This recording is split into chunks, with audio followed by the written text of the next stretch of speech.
Bullet rail త్వరలో భారతీయ రైల్వేలో అడుగుపెట్టబోతోంది. ఆ బుల్లెట్ రైల్ స్పెషల్ ఏంటో తెలుసా? సముద్రం కింద నుంచి పరుగులు పెట్టడం. ముంబై, అహ్మదాబాద్ మధ్య ప్రయాణించడం ద్వారా అది సొంతం కానుంది.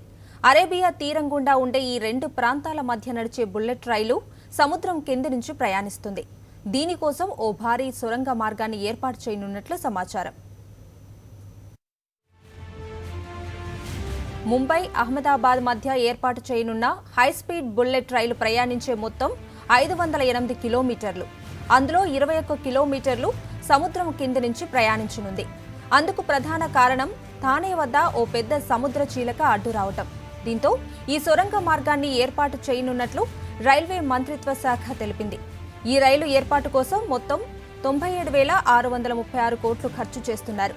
ఇందులో 81% జపాన్ వద్ద నుంచి రుణంగా మన దేశం తీసుకుంటోంది. ఈ ప్రాజెక్టుకు సంబంధించి ఒప్పందం త్వరలోనే పూర్తి కానుందని, అది పూర్తి కాగానే పనులు ప్రారంభమవుతాయని సమాచారం.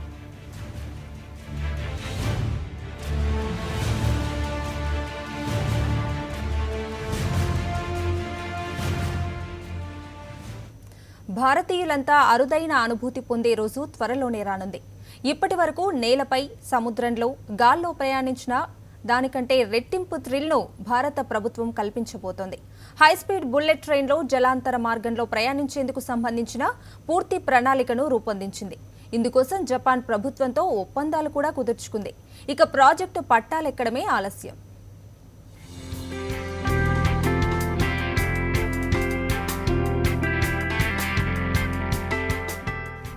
భారత ప్రభుత్వం సాంకేతిక ప్రజ్ఞను ఉపయోగించుకునేందుకు అన్ని విధాలుగా దూసుకుపోతోంది.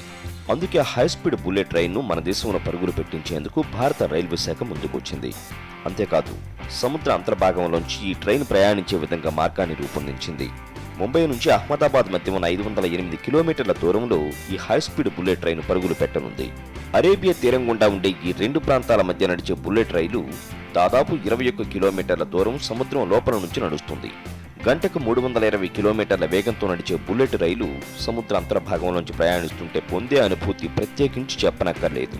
అయితే ఇదంతా సాధ్యపడాలంటే వ్యయ ప్రయాసలతో కూడుకున్నదని భావించిన భారత ప్రభుత్వం జపాన్ నుంచి ఈ బుల్లెట్ రైలు ప్రాజెక్టు కావలసిన 97,636 కోట్ల రూపాయల్లో 81% డబ్బును అప్పుగా జపాన్ నుంచి తీసుకుంటోందట.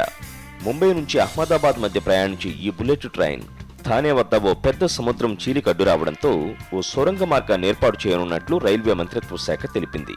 ఇక సముద్ర అంతర్భాగంలో నిర్మించే ట్రాక్కు సంబంధించిన పనుల్ని విరార ప్రాంతంలో పొడిగించే విధంగా జికా ప్రాజెక్టులో పొందుపరిచారు. ఇటీవలే భారత్ను సందర్శించిన జపాన్ ప్రధాని ఈ ప్రాజెక్టుకు సంబంధించి భారత ప్రధాని నరేంద్ర మోదీ, జపాన్ ప్రధాని షింజో అబే మధ్య ఒప్పందాలు కూడా కుదిరినట్లుగా సమాచారం. ప్రాజెక్టు పనుల్ని సాధ్యమైనంత త్వరలో ప్రారంభిస్తామని చెప్పినట్లు తెలుస్తోంది.